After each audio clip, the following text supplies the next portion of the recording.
Hey, it's Saoirse. I feel like I don't even remember how to do this. I know it's been a long time, I'm sorry. Depression is real, guys, and it's tough. And I've missed making these videos, but I just haven't been in a place where I feel like I can. But I think I'm finally getting back to myself for now, so coming at you today with Diary of a Young Girl by Anne Frank. And I never had to read this in school, and I'm super bummed about that. We read other books relating to the Holocaust, but we never read this one. I think this might be my sister's, because she had to read it.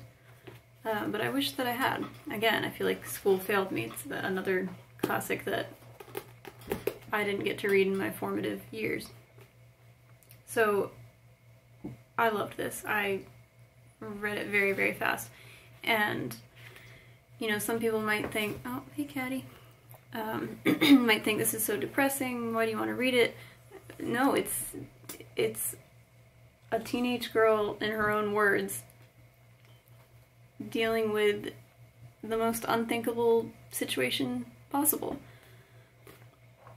Yes, the outcome is horrifying, and the reason that she turned to her diary and it was the only place where she could put her thoughts because she had nothing else to do, being trapped in an annex with her family and another family. It's horrible. That's all horrible. But I love her so much now. She had such a bright light and the deepest thoughts that you would look at a 13-year-old and you would never know what's going on in their head. But you remember being 13. I think we all remember somewhat that time. And we thought things that we didn't think anybody else would understand. Well, here she is just laying out these things that we've probably all thought. And, you know, she's just a regular girl. She's just in an absolutely awful situation. So she's incredibly relatable and charming and just wonderful. So really, I think this video will be more of me just reading things that she says in here, because that's what matters. I mean, my thoughts don't really mean much here. Just read it. It's important. It's really important. So she started writing this in 1942. The first entry in her diary is Sunday, 14th of June, 1942. And the last one is Tuesday, the 1st of August, 1944. Anne Frank died in 1945, and she was 15 years old. And after reading, well, I feel like I'm going to cry right now. After reading all of her thoughts and dreams that she had, and then knowing what happens to her after that last entry. It's awful. So, she starts out telling us that she's named her diary Kitty. Which I think makes sense. She wants it to have a name. It's like a friend. It's like she's writing letters to someone. So it's personal. Okay, so basic background. She lived in this secret annex in Amsterdam for 2 years. Her family found out that her sister was going to be taken away. So it's kind of confusing for me, but they decided to go into hiding earlier than they'd planned, and they hid in this office building, I think it was.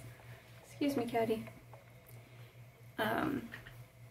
Where they had people helping them get what they needed, and people were hiding their location.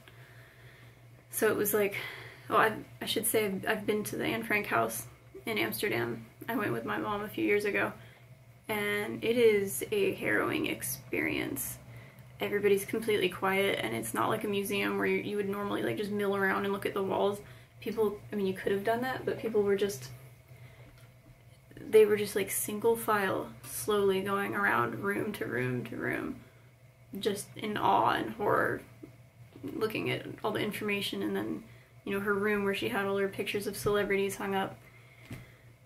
And I think it wasn't real to me until like you go in the museum at the beginning, get your tickets, whatever, but it wasn't real until you go through that bookcase and up those stairs to where they lived in.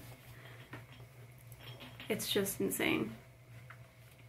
So, I just want to jump into reading some of the things that she said because, wow. And Caddy just loves crossing back and forth here. Okay. She said, I pondered while chewing the end of my fountain pen that anyone can scribble some nonsense in large letters with the words well spaced, but the difficulty was to prove beyond doubt the necessity of talking. I love that.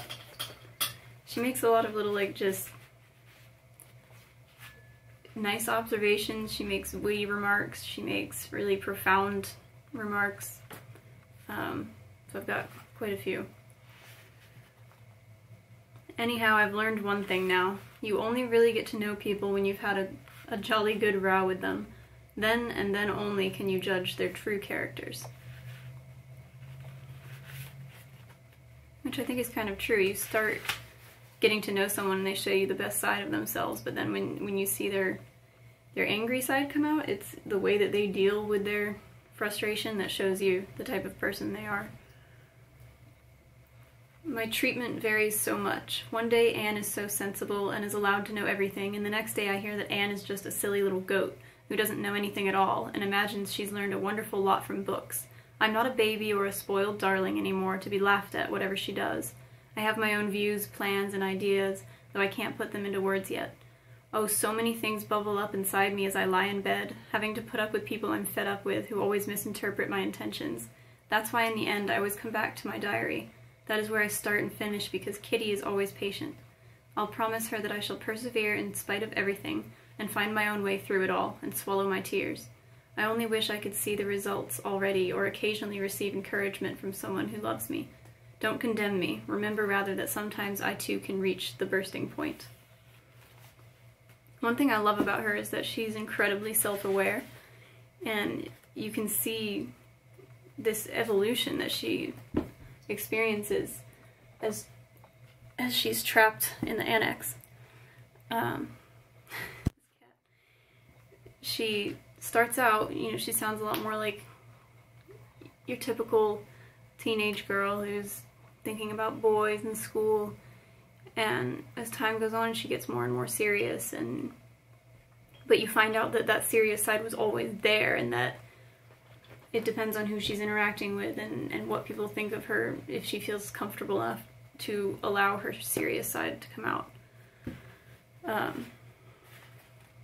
I don't know, I just think that's interesting. She's so aware of how she's behaving. You know, she's not just getting upset and having no idea why she's upset. She sees it happening, and she sees these two different versions of herself, which I'll get to later.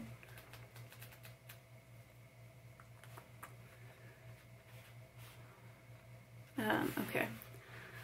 I would like to shout to Margot, Van Dan, Dussel, and Daddy too, leave me in peace, let me sleep one night at least without my pillow being wet with tears, my eyes burning and my head throbbing. Let me get away from it all, preferably away from the world. But I can't do that. They mustn't know my despair. I can't let them see the wounds which they have caused. I couldn't bear their sympathy and their kind-hearted jokes. It would only make me want to scream all the more. If I talk, everyone thinks I'm showing off. When I'm silent, they think I'm ridiculous. Rude if I answer, sly if I get a good idea, lazy if I'm tired, selfish if I eat a mouthful more than I should, stupid, cowardly, crafty, etc., etc. The whole day long I hear nothing else but that I am an insufferable baby, and although I laugh about it and pretend not to take any notice, I do mind. I would like to ask God to give me a different nature so that I didn't put everyone's back up, but that can't be done. I've got the nature that has been given to me, and I'm sure it can't be bad. I do my very best to please everybody, far more than they'd ever guess. I try to laugh it all off because I don't want to let them see my trouble. More than once, after a whole string of undeserved rebukes, I have flared up at Mummy. I don't care what you say anyhow, leave me alone. I'm a hopeless case anyway. Naturally, I was then told I was rude and was virtually ignored for 2 days, and then all at once it was quite forgotten, and I was treated like everyone else again. It is impossible for me to be all sugar one day and spit venom the next. I'd rather choose the golden mean, which is not so golden. keep my thoughts to myself, and try for once to be just as disdainful to them as they are to me. Oh, if only I could.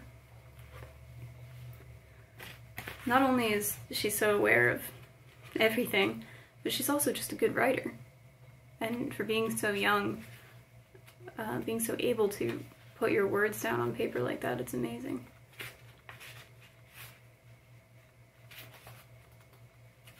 Excuse me while I look for my quotes. No, this is short. Ordinary people simply don't know what books mean to us. Shut up here. Reading, learning, and the radio are our amusements. It was really interesting to read about how they were all so obsessed with their books and getting more books and learning. They were just learning all the time new things. They did like a correspondence course where they're pretending to be, you know, obviously they can't be the Franks because they're wanted. So they pretend to be other people and they send out these assignments and get grades. And all of them are like working on learning other languages. It's really just amazing the perseverance, the dedication that they had to things, even when they were in the worst possible situation.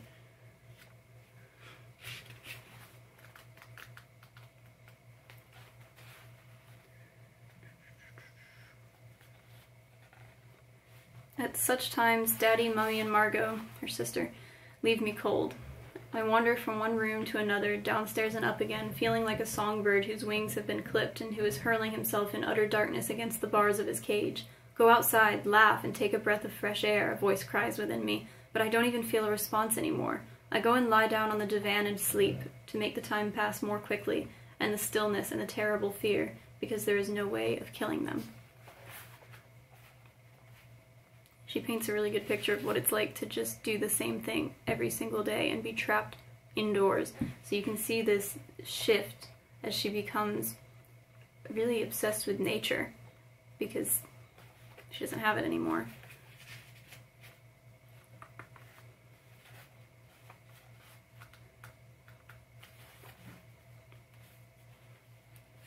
And she was talking about her grandmother. She says, "No one ever talked about themselves to Granny. How lonely Granny must have been, how lonely in spite of us. A person can be lonely even if he is loved by many people, because he is still not the one and only to anyone." And that one hit me hard because, you know, I love being single in that I get to just focus on myself and only think about my goals and my achievements, what I want out of life, what I enjoy in life. Just, it's great to just really get to know yourself. But there is that, eventually you start to think, I'm not the one to any person. I'm not the most important person to any person. And it's scary. That's all I have to say about that.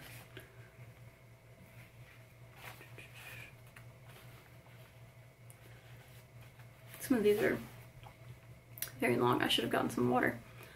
I have an odd way of sometimes, as it were, being able to see myself through someone else's eyes.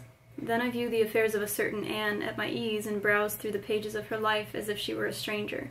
Before we came here, when I didn't think about things as much as I do now, I used at times to have the feeling that I didn't belong to Mansa, Pym, and Margot, and that I would always be a bit of an outsider. Sometimes I used to pretend I was an orphan until I reproached and punished myself, telling myself it was all my own fault that I played this self-pitying role when I was really so fortunate. I'm so fascinated by her idea of these two different Annes.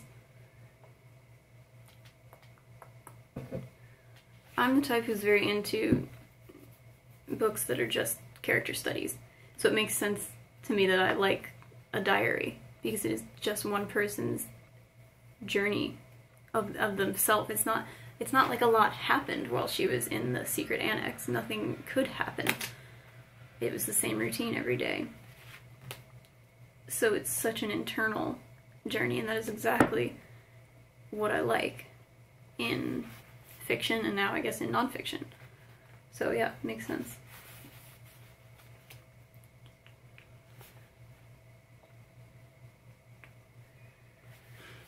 Why do we trust one another so little? I know there must be a reason, but still I sometimes think it's horrible. that you find you can never really confide in people, even in those who are nearest to you. And I say this all the time. It frustrates me so much that we can't just be open with each other. If everybody was open and honest about how they feel, oh goodness, we would not feel so alone. Because we're all convinced that we're the only ones that are so sad or so scared. And then if you just talk to somebody, you find out you're not the only one. Anyway.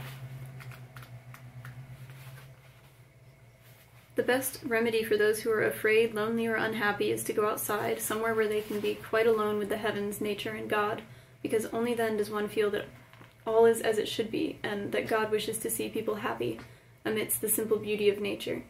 As long as this exists, and it certainly always will, I know that then there will always be comfort for every sorrow, whatever the circumstances may be, and I firmly believe that nature brings solace in all troubles. True. You can see how she's starting to think more about nature.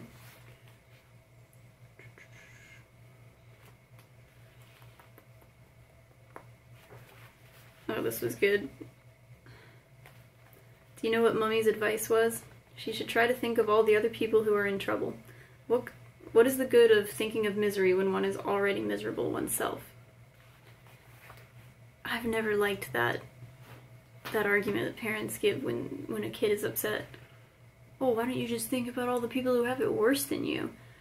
That just makes me sadder.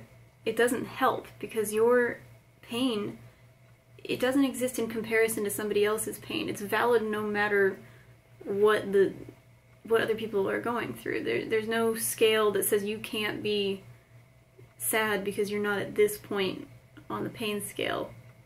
It doesn't make sense to me. It's not a way to make somebody feel better, so just don't use that. Don't use it.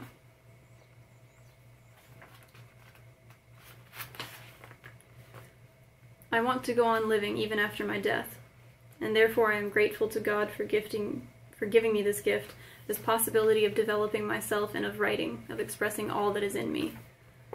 How perfectly worded. To be able to write and make your thoughts live outside of yourself is so powerful. And it's something I'm always going to be trying to improve. And you know, I can only imagine like the amazing things that she would have written, aside from her diary, had she lived long enough.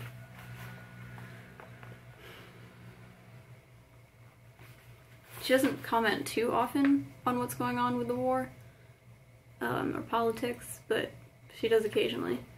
She says, I don't believe that the big men, the politicians, and the capitalists alone are guilty of the war.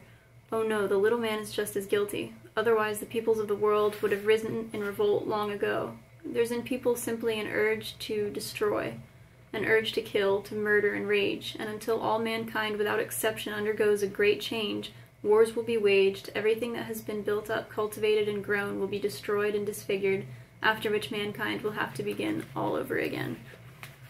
Amen.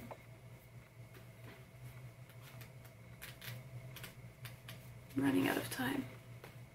I wonder if it's because I haven't been able to poke my nose outdoors for so long that I've grown so crazy about everything to do with nature. I can perfectly well remember that there was a time when a deep blue sky, the song of the birds, moonlight, and flowers could have never kept me spellbound. That's changed since I've been here. I can't imagine not seeing outside for so long. I have one outstanding trait in my character which must strike anyone who knows me for any length of time, and that is my knowledge of myself. I can watch myself and my actions just like an outsider. The Anne of every day I can face entirely without prejudice, without making excuses for her, and watch what's good and what's bad about her. This self-consciousness haunts me, and every time I open my mouth I know as soon as I've spoken whether that ought to have been different or that was right as it was. There are so many things about myself that I condemn, I couldn't begin to name them all. I understand more and more how true Daddy's words were when he said, all children must look after their own upbringing. Parents can only give good advice or put them on the right paths, but the final forming of a person's character lies in their own hands. Every time I have a conversation, every time, I think, as soon as the words come out of my mouth, that sentence was not good, I should have said that differently, ooh, that was the wrong thing, or oh, that came across well. It's just like, I related to her so much. It's really a wonder that I haven't dropped all my ideals, because they seem so absurd and impossible to carry out, yet I keep them because in spite of everything, I still believe that people are really good at heart. And that's amazing that she can still hold on to that after everything that's happened to her and that she knows might happen to her. People are still good at heart. Okay, she's talking again about her two different sides. She says she has this one side that can like flirt and take a dirty joke. She says this side is usually lying in wait and pushes away the other, which is much better, deeper, and purer. You must realize that no one knows Anne's better side, and that's why most people find me so insufferable. Sometimes if I really compel the good Anne to take the stage for a quarter of an hour, she simply shrivels up as soon as she has to speak and lets Anne number 1 take over, and before I realize it, she has disappeared. Isn't it always easier to be the self that other people expect or that other people are comfortable with, that doesn't push people's boundaries or make people question their, I don't know, the things that make them feel safe because they're familiar? That's why we don't talk to each other, because we don't want to make each other uncomfortable. You know, we don't want to talk about what's real. You want to talk about what's real? I'm here. I love doing that. Okay, last one. If I'm watched to that extent, I start by getting snappy, then unhappy, and finally I twist my heart round again so that the bad is on the outside and the good is on the inside, and I keep on trying to find a way of becoming what I would so like to be and what I could be if there weren't any other people living in the world. And that's the end. That's where her last entry ends. So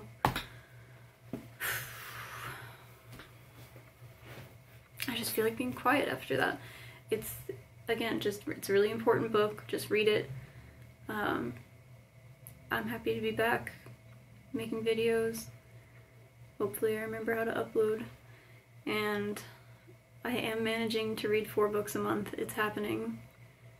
It's been really rough this month, though. It's been a weird time. Since I got back from Guatemala, I've been feeling, or I was immediately feeling very, very sad, and it just about me, like who I am and where I am in my life.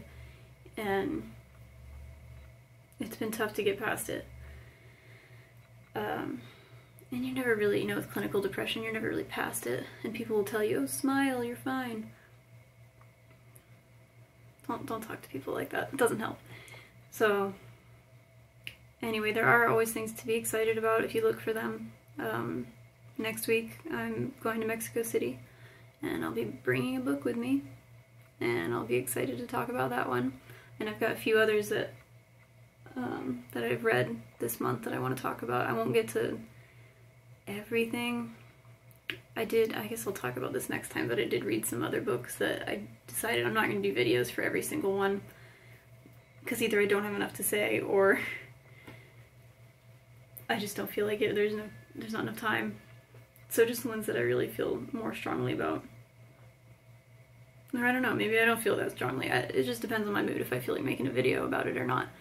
But anyway, I hope you guys have stuck with me, and that you keep watching. And I'm here if anybody wants to discuss books, as usual. So, thanks for watching. Do you want to say bye, Caddy? She's been sitting here pretty patiently.